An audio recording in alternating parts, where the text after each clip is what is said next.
Alhamdulillahi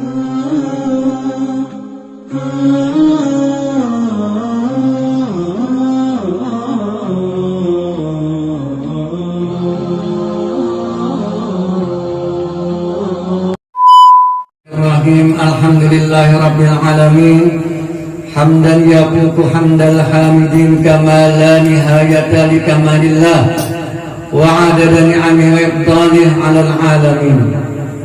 Wassalatu wassalamu ala habibina wa nabiyina wa syafi'ina Sayyidina Muhammadin abdika wa rasulika Sayyidil anbiya wal mursalin wa safwatil khalqi ajma'in wa man arsaltahu rahmatan lil alamin sallallahu alaihi wa ala syairil anbiya wal mursalin wa ala ali kullin minhum ajma'in. Keringkasan manaqib Sultan Adam Al-Wasiqu Billah. Majelis haul yang berbahagia, Sultan Adam Al-Wasiqu Billah bin Sulair bin Sultan Sulaiman rahmatullah dilahirkan pada tahun 1778 di bumi Karanganyar atau Karangintan, Kabupaten Banjar, Kalimantan Selatan.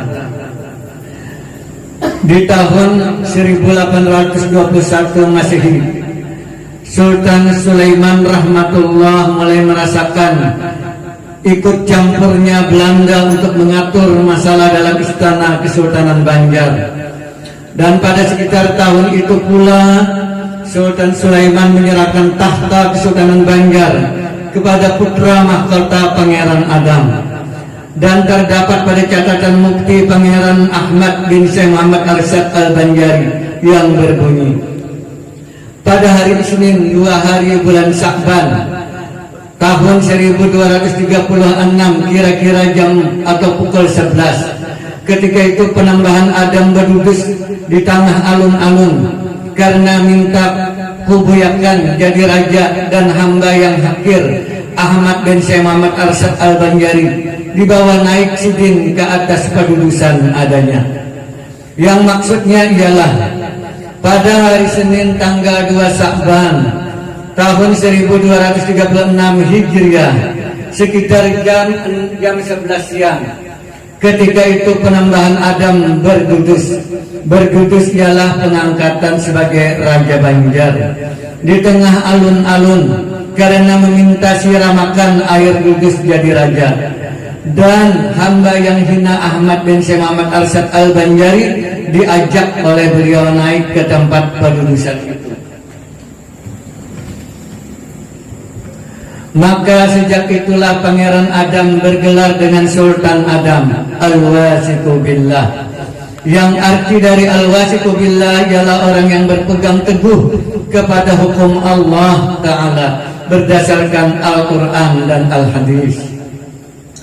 Dan pada saat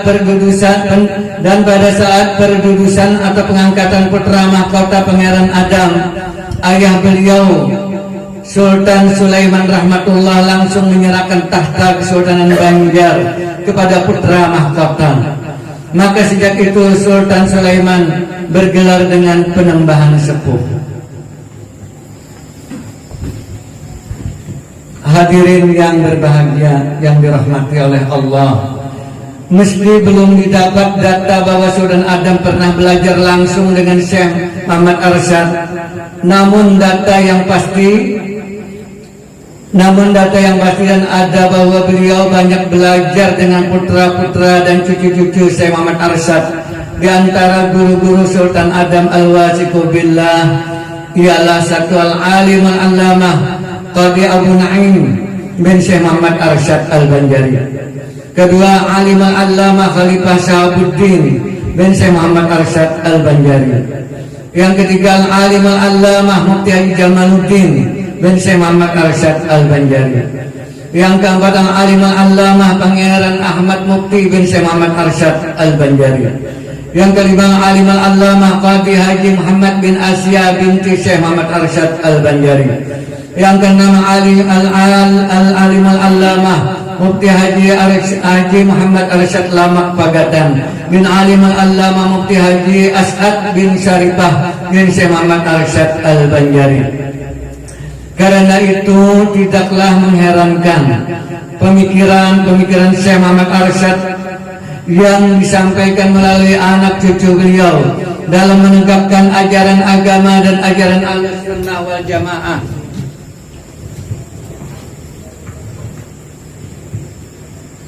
Sangat dominan dalam pemerintahan Sultan Adam, sehingga dalam hal ini dapat dilihat dalam pasal 1 Undang-Undang Sultan Adam tahun 1835 yang berbunyi, adapun perkara yang pertama, aku suruhkan sekalian rakyatku, laki-laki dan bini-bini, baik itikat Ahlussunnah wal Jamaah, dan jangan seorang jua pun yang beritikat Ahlul Bid'ah.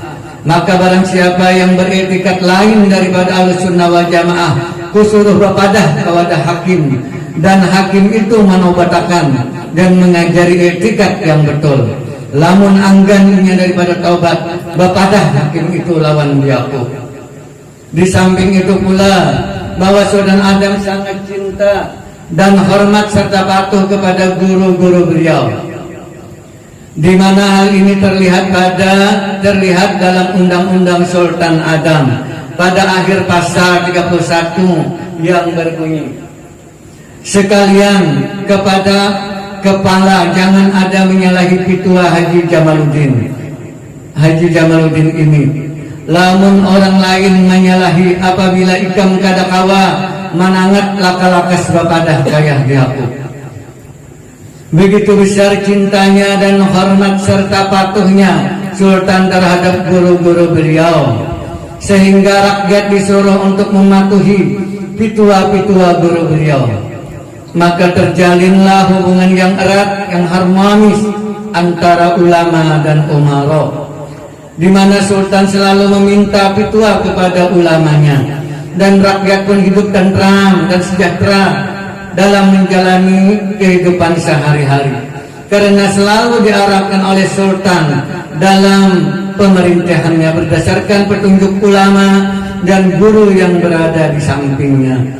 Dan menjadilah sebuah negeri atau kota yang dikenal dengan kota Martapura yang penuh berkah dan mendapat julukan Serambi Mekah, sehingga ramailah kegiatan belajar mengajar ilmu agama di kota tersebut yang diikuti oleh segenap lapisan masyarakat, baik dari lapisan masyarakat petani, usaha maupun pejabat, di mana Sultan merupakan murid utama dari para guru-guru yang mengajar pada masa itu. Maka mendapatlah Sultan julukan seorang raja yang digelar Sultan Adam Al-Wasiqu Billah.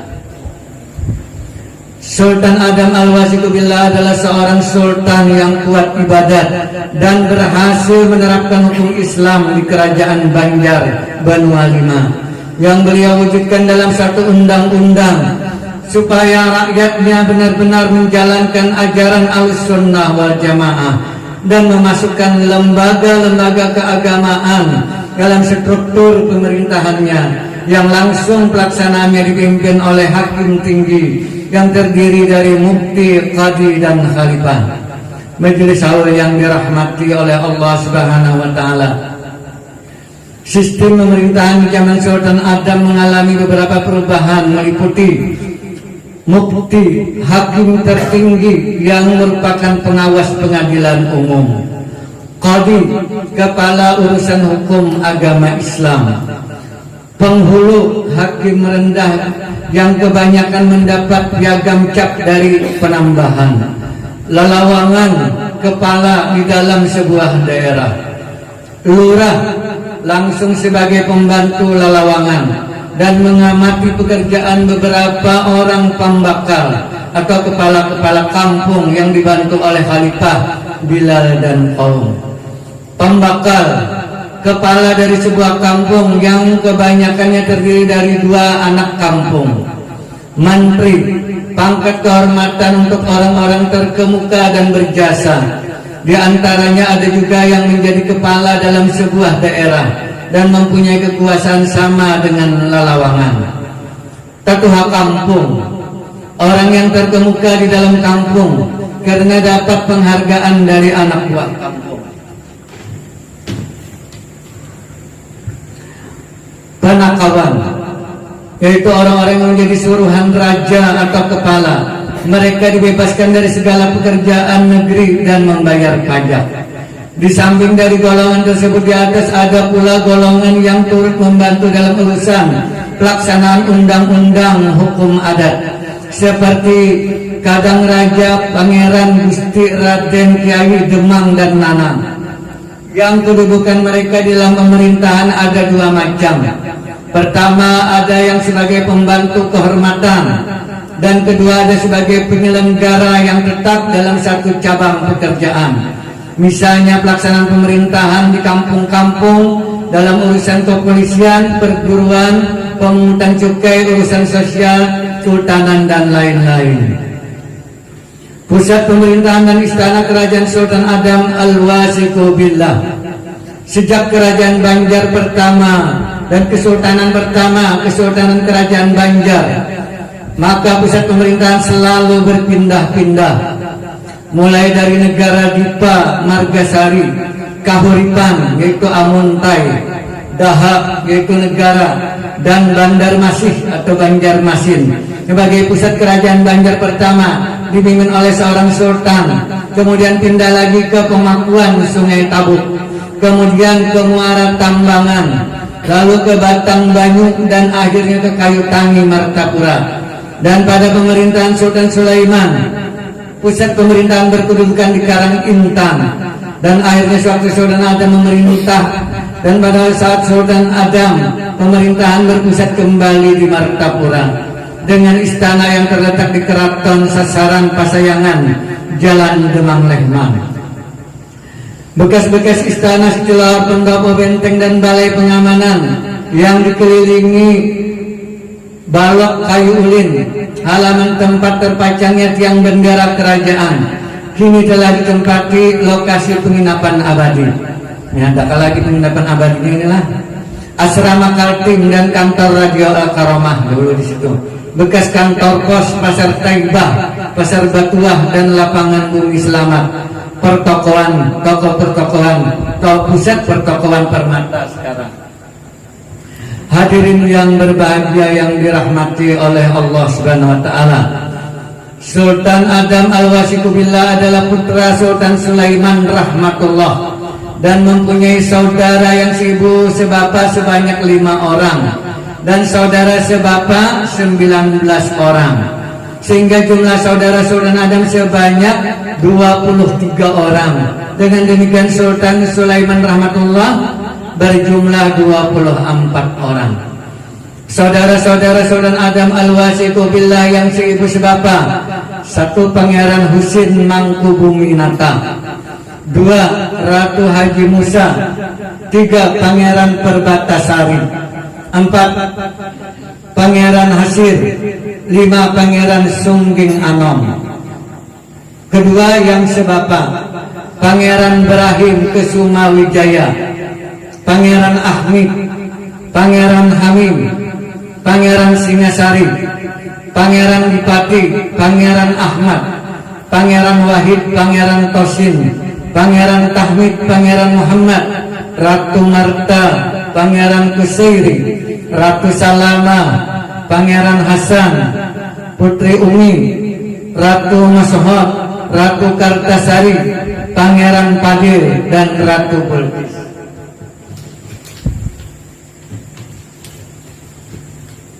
Sultan Adam adalah seorang yang adil lagi bijaksana, sehingga beliau sanggup menyatukan istri-istri beliau sebanyak 4 orang di dalam sebuah atap atau satu rumah.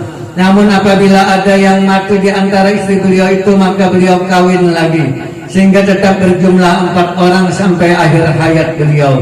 Maka jumlah istri beliau kesemuanya sebanyak 5 orang dan mendapat anak sebanyak 12 orang, yang masing-masing dari istri yang pertama bernama Nyai Ratu Kumalasari melahirkan Ratu Syarif Husin Dharma Kusuma, 2 Ratu Syarif Kusuma Negara, 3 Sultan Abdurrahman, 4 Ratu Syarif Abdullah Nata Kusuma, 5 Pangeran Ismail, 6 Pangeran Nuh Ratu Anum Mangkubumi Kencana, yang ke-7 Pangeran Prabu Anum.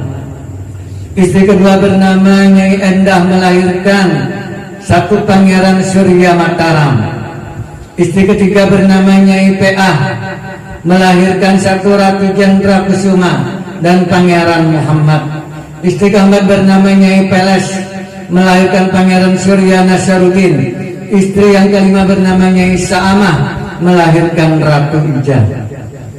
Hadirin yang berbahagia yang dirahmati Allah Subhanahu wa taala. Setelah lebih kurang 10 tahun Sultan Adam memerintah, maka situasi politik kehidupan bernegara dan bermasyarakat dan beragama mulai terancam. Karena Belanda sudah mulai terang-terangan untuk menguasai kerajaan Banjar. Ditambah pula dengan kedatangan Resgending dan beberapa pendeta yang dipimpin oleh pendeta Bernstein, itu juga bacaannya bahasa Belanda lah, dalam rangka misinya menyebarkan agama Kristen ke bumi Banjar Banu Halimah yang dimulainya di daerah Udik dan pedalaman. Melihat hal ini, Sultan Adam yang mempunyai pendidikan agama yang kuat dan seorang yang arif lagi peka terhadap situasi yang terjadi, maka untuk menangkis dan menepis budaya asing serta situasi yang mengancam kesatuan dan keutuhan kerajaan, maka Sultan merasa perlu untuk membuat undang-undang yang maksudnya untuk memperkuat kepercayaan rakyat dalam beragama Islam serta mencegah perpecahan dan pertentangan di kalangan rakyat dan mendudukkan posisi hakim untuk dapat bertindak secara profesional agar kehidupan rakyat dapat lebih sejahtera.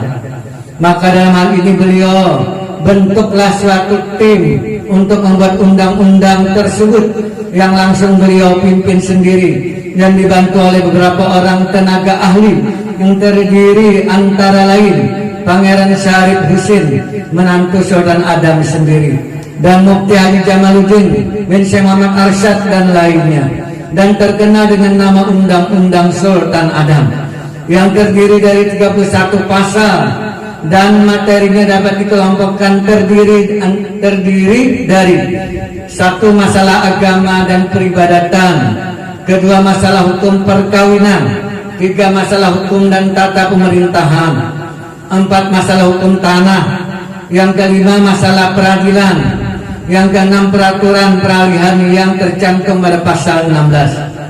Undang-undang ini ditetapkan pada hari Kamis 15 Muharram 1251 Hijriah atau 11 Juni 1835 Miladiah jam 9 pagi oleh Sultan Adam.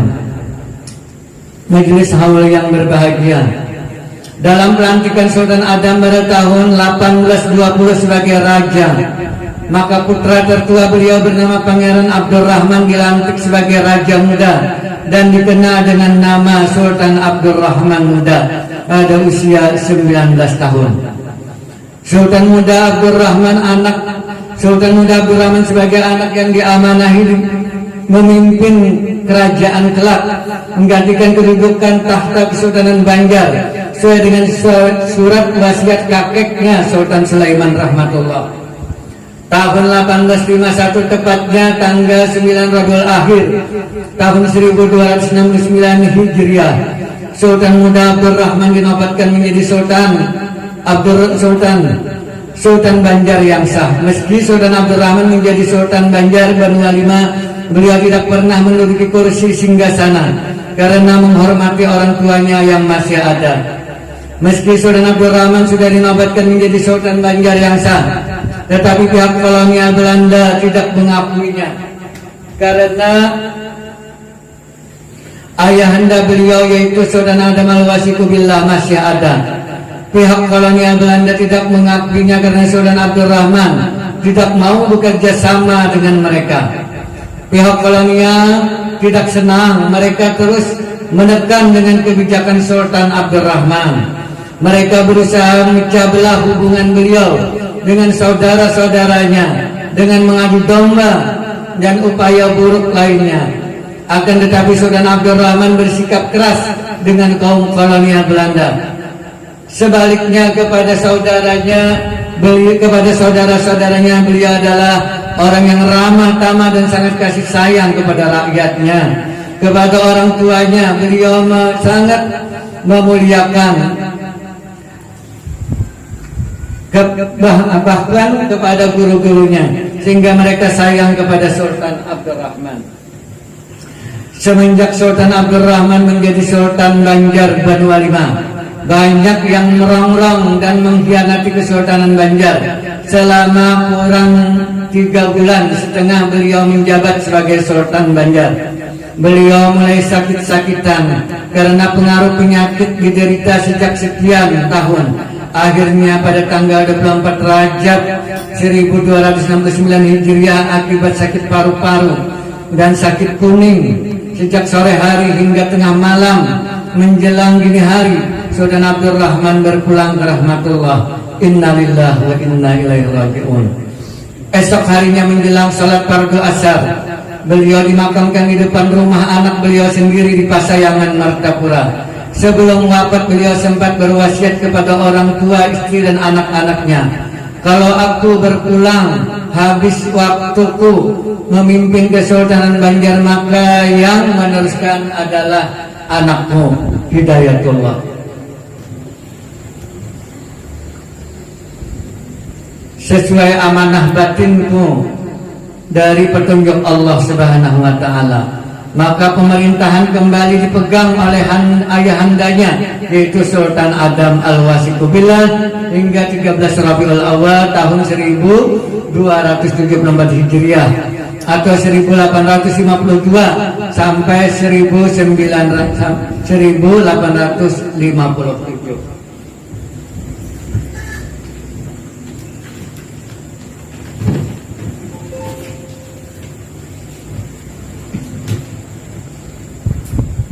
Sultan Adam menunjuk Pangeran Hidayatullah bin Sultan Abdurrahman muda penggantinya sebagai raja muda. Sebagai mangku bumi beliau angkat putra beliau Prabu Anom.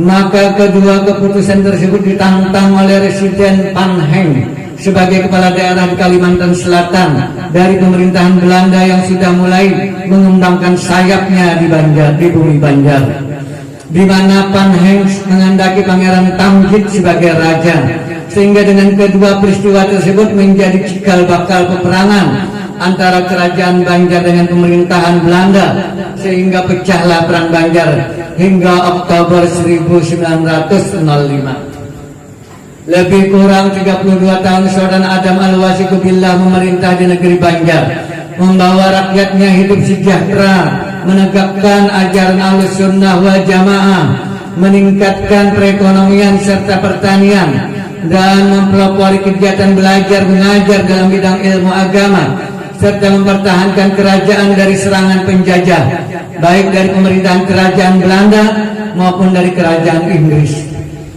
Akhirnya lesulah jasmani dan lemahlah tenaga, dan pergilah beliau menghadap panggilan Ilahi Rabbi pada tanggal 13 Rabiul Awal tahun 1274 Hijriah, dan dimakamkan di pemakaman kerajaan di Martapura pada hari Ahad 14 Rabiul Awal 1274 atau 1 November 1857 Masehi.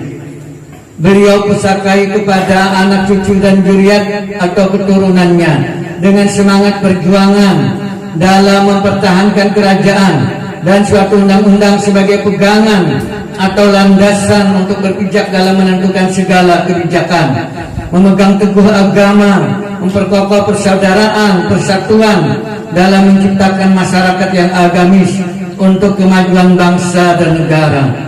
Nama Sultan Adam selalu diingat oleh segenap lapisan masyarakat, sehingga untuk mengabadikan nama beliau, maka jalan tempat makam beliau di Martapura dinamai dengan Jalan Sultan Adam.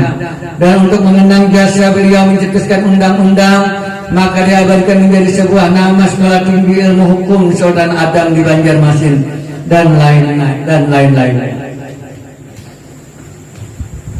Demikianlah sekilas ringkasan manaqib Datuk Sultan Adam Al-Wasikubillah. Mudah-mudahan kita yang hadir semuanya daripada kerabat zuriat dan kita semuanya mendapatkan rahmat daripada Allah Subhanahu wa taala dan mendapatkan barokah daripada Allah berkat sahibul haul, dan kita diberikan oleh Allah taala panjang umur, sehat badan, selamat dunia akhirat, dan dijauhkan daripada mara bahaya dan bencana. Wassallallahu ala sayyidina Muhammadin wa ala alihi wasallam. Alhamdulillahirabbil alamin. Assalamualaikum warahmatullahi taala wabarakatuh.